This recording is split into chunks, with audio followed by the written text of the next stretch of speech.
And we are going to hear next from the nominee's second witness. Is that correct?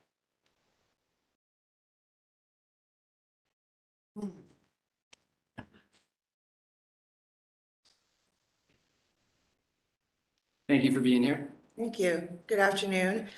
My name is Amy Belger. I'm a solo practitioner from Holliston. I primarily handle post-conviction murder cases, and I also represent juvenile life or homicide offenders before the Massachusetts Parole Board.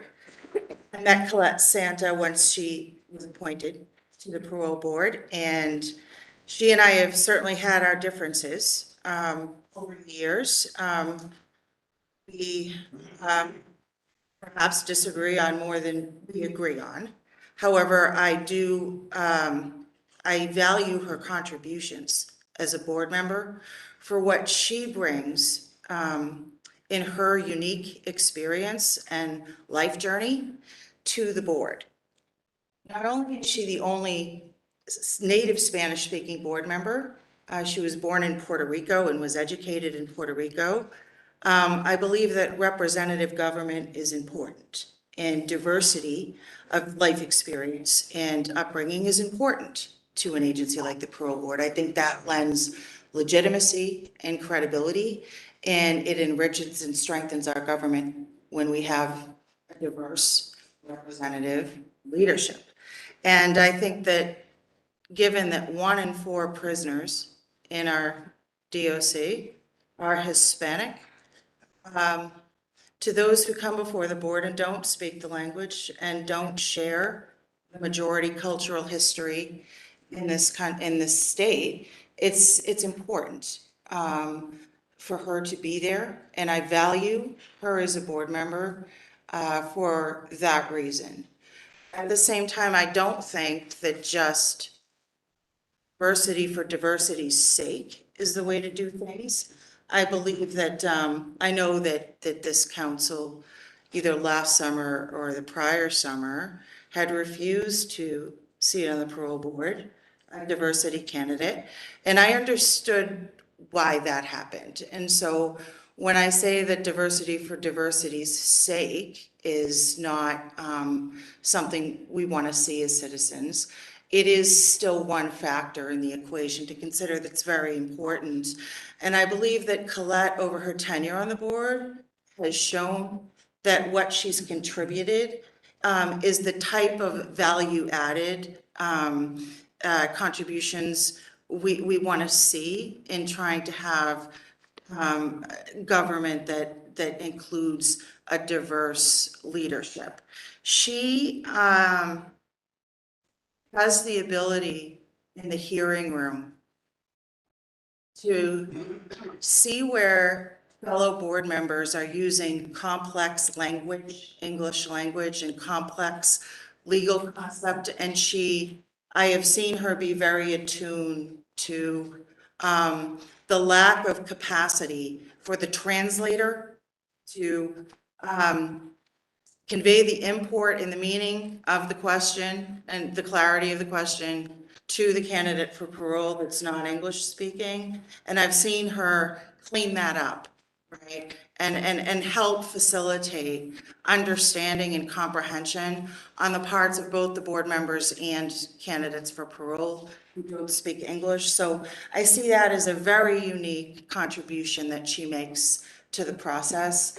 As somebody who advocates for, indigent candidates for parole, I want to see them have every opportunity to be understood and, to bring forward what information they have to bring forward in the process and not see the process perverted or undermined by a lack of understanding. So I appreciate her contributions as a board member in that area. In addition, for myself, I went back to school in 2017 to, after 30 years outside the classroom, to obtain an addiction counseling license. And I now hold that license at the graduate level. And I did that because I felt that I would be a better lawyer for my client population by having that education and, you know, learning that subject matter. They call us counselors, but we really didn't learn much in law school about really the type of counseling and bond building, you know, that really benefits this client population. And while I was in my classes, one day, Colette Santa came and sat next to me in the class, which I was surprised. She was doing the same thing I was doing to make herself a better parole board member. She was getting the same addiction counseling, training, and education to make her better at her job. And I very much respected that. And I still respect that. And addiction counseling, understanding, and training is something that I value in a parole board member. And so I respect her for doing that and for wanting to be better at her job in that way. With respect to the way that she conducts herself in the hearings, in my experience, I have found her to ask important, clarifying questions as a follow-up questioner. And I've also appreciated her restraint and ability to not speak when she doesn't have to. Because these hearings can run, you know, I have had parole hearings that have run in excess of 4 hours. And it is not appreciated by anybody when they are the third, fourth, fifth, sixth questioner. And they're just repeating questions the board members already asked because they weren't paying attention. I think that she's very well prepared. She knows the record when she comes into the hearing room. She asks questions that are relevant and important questions to ask. And she is discriminating in not repeating and not grandstanding and not just speaking for the sake of being heard.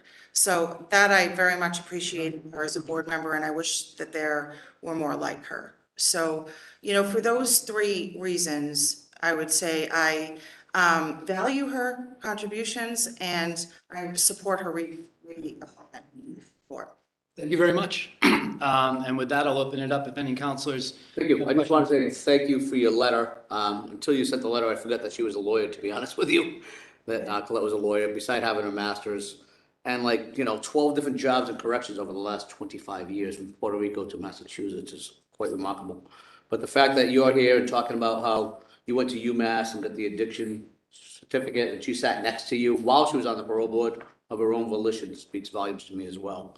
So I think that's very important, and I appreciate you coming to testify today. Thank you. Thank you, Counselor. Counselor Juvenile? No? Counselor Devaney, do you have questions? Oh, You have questions? no, I talked outside with her and we talked on the phone one time too. Very nice to have you here and thank you for your presentation. It's very nice that you're supporting me. Thank you, Counselor. Counselor Aiello? Thank you very much, Mr. Chairman. Now, thank you for your testimony. The rest. What I didn't understand, you started off by saying, I disagree more than I agree with the nominees. Did I get that correctly? That's what I wrote. I think I do on different issues, okay? Yeah, I wrote it down. that's true. Right, it's that I disagree more than I agree with them. Yeah. Okay. So my question is, do you think, yeah, we're talking about conducting the hearings, because do you think she's fair? Very. Do you think she has the right temperament? Yes. Do you think she exercises good judgment? Yes. Do you think when appropriate, she's compassionate? You. And do you think she's well prepared? Very. Tell me, obviously, like you said, you disagree more than you agree with her. Give me some examples of how you disagree with her. So like I mentioned, we went through some addiction counseling classes in education. And I would say it's more outside the realm of the parole. Well, I'm area. just talking about, I mean, hold on one second. You know, you may like the Red Sox, she may like the Yankees. I don't care about that. We're here for the parole here. Tell me, as a parole board member, you disagree more than you agree with her. As a parole board member, what do you disagree with her? There was one example I can think of in particular, that I think encapsulates a lot of maybe where Colette and I disagree on things. I had a client, it was before the board. And when we get the decision, sometimes the decisions aren't unanimous. And we can see, like, there's a footnote. This many board members voted, to parole this person. And another said, we're gonna give a setback. And so I had seen her after that outside, and I was very happy for my client who had received a 5-2 vote. And I was really happy because it was a lot of work, it was a long road, it was, the whole thing. And I had said to her that I was really happy, my client world. And she very candidly said to me, I was one of the 2 people who didn't vote for your client. And, if you want me to give feedback on what I saw from the hearing, as a practitioner, and she explained it to me. And I didn't agree with any of the reasons that she gave me for why she didn't vote, right, positively for my client. But I understood what she was saying. I understood it, okay? We don't all have to agree on everything, okay? There's so much intolerance of disagreement and different perspectives, but we learn from each other when we listen. And we learn from each other when we sit there and openly try to, in our minds, get inside the perspective of the person that we disagree with, right? And so I respect her for taking the time to go through that exercise with me, because it shows me that she values the work that I do and the advocacy that I do. And I may not always be successful in persuading her in what I'm doing, right? But I don't want a parole board full of parole board members that are always going to vote out every single client that I come to the board in front of, right? I learn from understanding when they say no, why they say no. And that is what I appreciate about what she does. Okay, so with respect to that particular case, you, again, you disagreed with how she came to the conclusion that was different than you. Did And did she exercise good judgment in that case?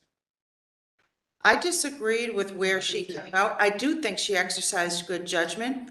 And the reason I think that she did, because she was honestly coming to the decision that she came to, right? Free of prejudice, free of pressure from other board members, right? She was exercising her own judgment, which just because I would differ with it doesn't mean the judgment isn't good. How do you know in any of these cases if people are pressured instead of you didn't involve the pressure of the other board members? How would you do? How does that happen? How would you know that? Well, Counselor Ianella, I guess I'm basing that on if 5 board members are voting and 2 are not, or, are saying no, they're not being pressured to go along with the majority. So to the extent that is a faulty premise, then that's where I derive my opinion that she wasn't pressured. Yeah, I'm not getting that at all. I don't know if you were here earlier. Got a vote today, it's 5-3. I think any of the 8 of us will pressure the vote. But she said she pressured, I'll follow up on that. If members who went back on the roll or members pressure other members. Surprised to hear that. I didn't say that, so I thought you said she didn't follow the pressure of the other members. she didn't feel pressure, or I didn't say she didn't follow She pressure. didn't feel pressure. So, as you may be aware, when they vote on cases, it's in a private session, so I wouldn't know. But what I'm saying is, each parole board member has an obligation and a duty to vote, exercise their own individual judgment, and vote the way their conscience, right, and their sense of what is right dictates. When you see a board member or board members that will create a majority, a minority in the room, that's what I'm saying. In terms of, if you're in that room, whether you're the two that voted to set my client back and you're not in five, the result's gonna be the same either way, okay? Because, five is enough votes, right, for the guy to be paroled. What I'm saying is, doing her duty in that way and going on record of, no, I'm opposed to this, that shows me that she's exercising independent judgment, and that is something that I value in a parole board member, even though I don't like the vote that she cast as an advocate. Are you suggesting that other members of the parole board not exercising independent judgment? I am in no way suggesting that. I'm not sure. I think I listened to your testimony. So far, you disagree with them more than you agree. And the only example you've given me is on this one occasion, you had a case in front, she had a case where you represented the defendant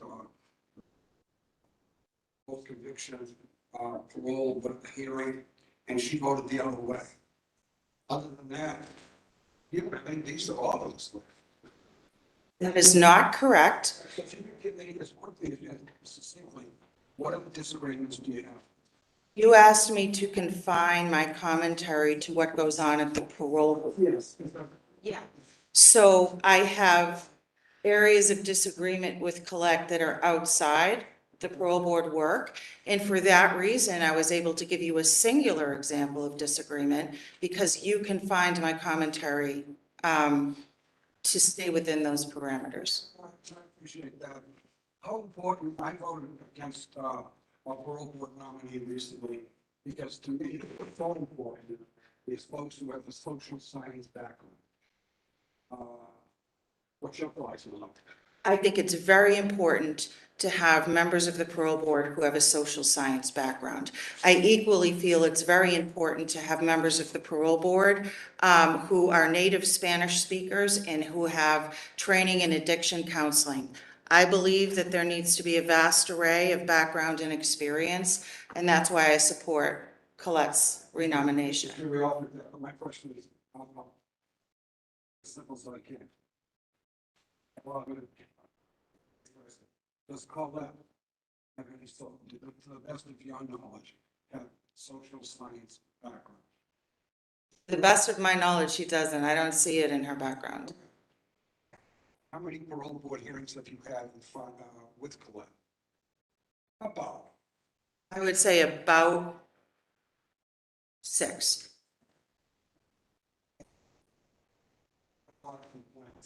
That parole board members at a parole hearing like to retry the case. Tell me how she conducts herself at a parole hearing. She asks questions like, okay, what happened?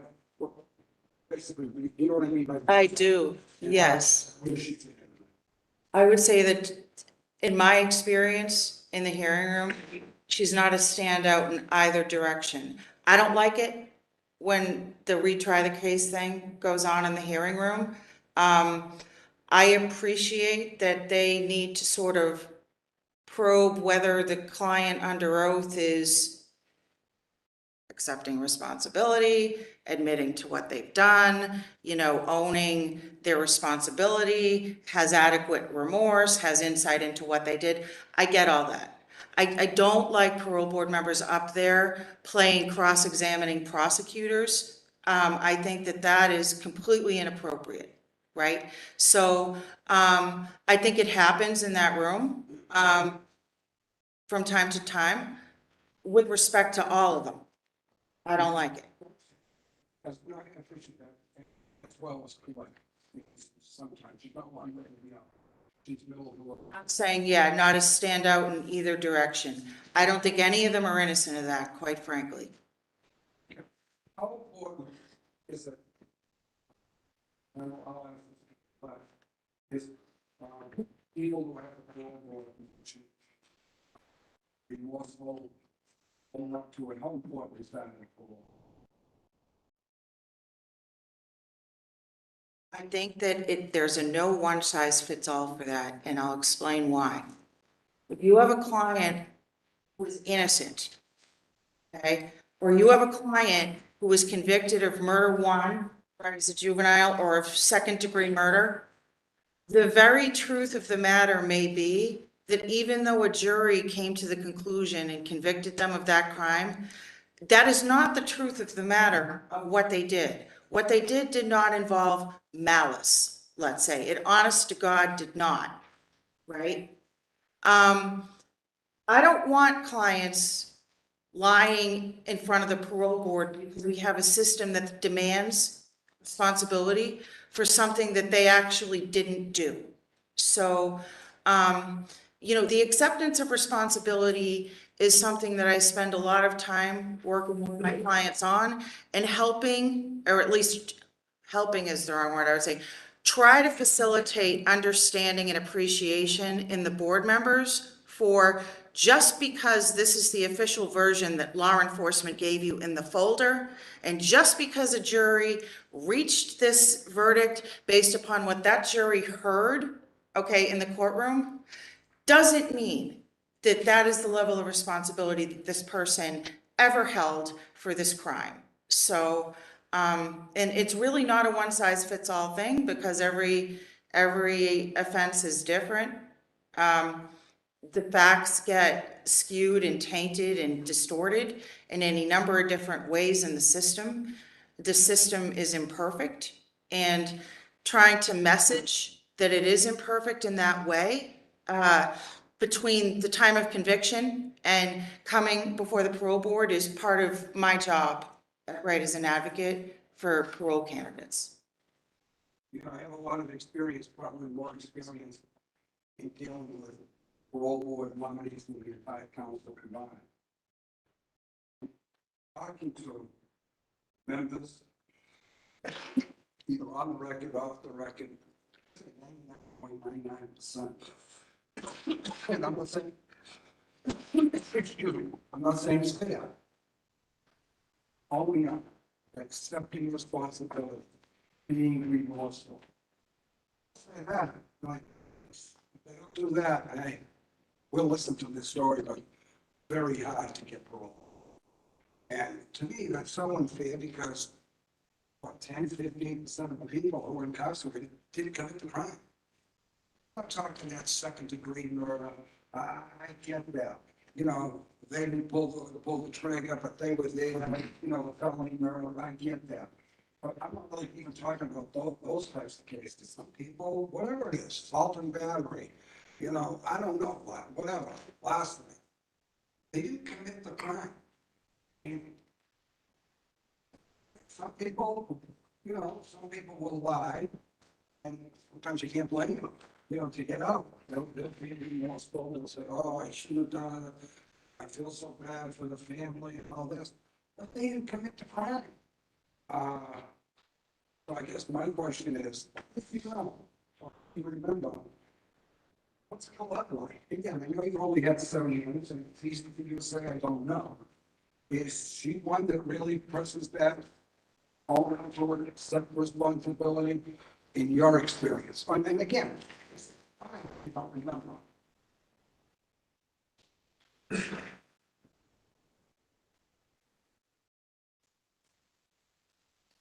I can't recall an instance where she has dialogued as a parole board member with a client of mine or in any hearing videos of other candidates for parole where that has happened. I don't recall that of my own personal experience. I assume other members obviously bring it up, so they all want to know. Somebody wants to know of the minutes, your responsibility, your remorseful, you realize what you did was wrong, it's not maybe you don't remember she did, but somebody always brings that up. I think maybe always is further than I would go, but it is a common theme.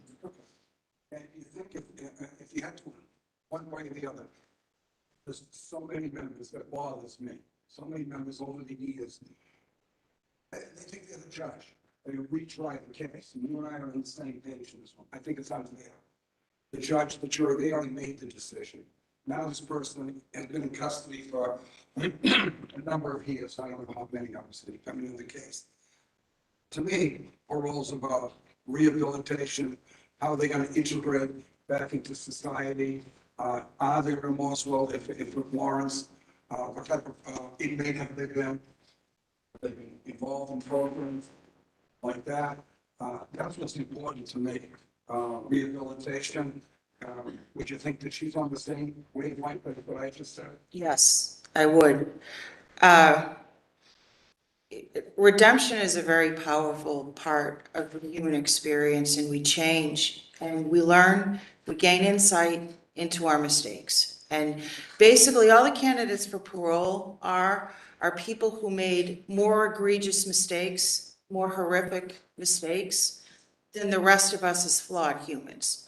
And they have a tremendous capacity, especially the juveniles, for rehabilitation and redemption. And I do believe that Colette is open to that and receptive to that as a parole board member, which I think is important. That's important to me. Thank you very much. Thank you, Mr. Chairman. Thank you, Counselor. Counselor Duff. Thank you. I love your passion about when you're speaking about your clients and in redemption and, you know, everything that you said. You've been before us before, haven't you? Didn't you? Yes. Tressler, I think. Mhm. Gloria? Yep.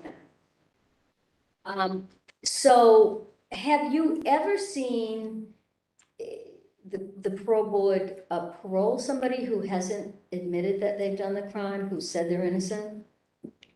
I have never seen it with my own eyes, but I'm aware of it having happened. I never have. That's why I'm asking. I think it's fascinating. It's happened here in Massachusetts? Yeah, so there's an exoneree now, and I could be confusing, because I know a lot of exonerees because of my work, but I think it was Fred Clay, right? That's fascinating. I want to look at that because that, you know, that's something, conversations that Yeah. we've had. And I thought, I'm currently representing a client who I'm hoping will someday be exonerated. He is a second-degree lifer who is on parole. And when he went before the parole board, he not only denied the murder that he's convicted of, he was defiant in front of them. He's like, I don't know, look at who you people think you are, locking me in a cage for 15 years. I didn't do this, you know, and he was angry. And they paroled him. Yeah, he was pretty, but they did parole him. So I think that is extremely rare, though. I don't want to suggest when I say something like that to all of you, that's like something that's easy or commonplace or, you know, that we can rattle off, right, on, you know, on all our figure, like the amount of guys who go before the board, you know, because I can think of two, right? Okay, out of the whole hundreds, right? So it's extremely rare. It's not non-existent. Yeah. that's good to know. It's not non-existent. Well, yeah, but two is, if I can only name two, Well, it's a good thing we don't have the death penalty in this, absolutely. because then you're going down Amen. slippery slope. Oh, yeah. Okay, I love that you've done a course on drug counseling. I have a degree in, a late Act 1 degree in addiction counseling license. Is that separate from the addiction counseling? So, I'm interested. in- yes, it is separate. So, yeah. Is it a degree or a course or a certificate? So there's a couple of different tracks. So you can go an undergraduate degree track, you know, take courses, in, you know, a number of courses, pass a licensing exam. Okay, and then you're a licensed addiction counselor at the level called LADAC 2, which is a non-master's degree program. That was the program that I was in with Colette. I then went on and got my master's degree level addiction counseling and license because I felt that it was a good experience for me doing the undergraduate one, but I felt like it wasn't enough. I felt like I could use more and then be better as an attorney with more. I understand that because I used to work with addicts. In my work, I mean, I was with them all the time, but do you have a minimum number of clinical hours? Yeah. Any clinical hours? I don't remember because it was a while back. I'm just curious because I guess I want to be careful about the semantics of these things. I think it's great to take the courses and the certificates, and you've clearly taken an undergraduate and then carried on. But the difference between being, it was kind of part of the conversation we had with somebody else who came before us and said, I'm a social worker. Well, you have a degree in social work, you could take a class, but if you haven't done, to be a licensed clinical addiction counselor, it's 12,000 hours. 12,000 hours. I mean, it's years and years and years. And that's why I'm curious whether, I think for the sake of the council, we need to and this isn't about you. I think it's terrific that as an attorney, because you very clearly have this great passion for your work. I think it's important for us to differentiate the difference between, I went and on my own accord took a class, and I'm not saying you did or didn't, on my own accord, on my own dime and everything, I took this class, and then saying, I have something in addiction counseling, because they are two, in my mind, as somebody who worked every single day with addicts, completely different things. So there's degrees that you get, like you get a degree from a university. You get licensed by the state as a result of the degree plus the licensing exam plus the clinical. The clinical hours. Yeah, that's right. Yeah, you're right. No, that's just what I wanted to be clear on, because I know when this had come up before for some of the counselors, because we all work in different fields, right? Many of them are attorneys, but in different parts of law that they don't really always, and myself included, understand what some of the coursework actually means and what the certificates actually mean. It's one thing to go and take a course for, 40 hours. It's another thing to be a licensed addiction counselor. So thank you very much. Really appreciate you being here and appreciate your passion. Thank you, Counselor. Thank you. Just one quick statement. That's what I know. Just, I know you said you had two people that you're aware of, to counsel. Actually, there were actually four that I knew of. I chaired a hearing 30 years ago in this chamber. Joseph Salvati and three other folks. They were all convicted for first-degree murder, as we know, with a chance of parole. The parole board, they exhausted all the appeals to find the possibly thought that a lot of different parole boards. But finally, the parole board recommended commutation of what it was to be for so long. And the government at the time, I believe it was Chicago, but it could be wrong, so long time ago. But this body, different members, we commuted the sentence. These were folks who never committed a crime. They were in prison for does that. Thank you very much. Thank you, Counselor. And I don't have questions, but I do want to thank you for bringing up important issues that you work with and deal with around cultural competency, language. You alluded to the fact we have the highest Latino incarceration rate in the country here in Massachusetts. And obviously substance abuse and mental health are preeminent issues running through our criminal system. I really appreciate you being here. And unless there's other comments from the council. So thank you very much for being here.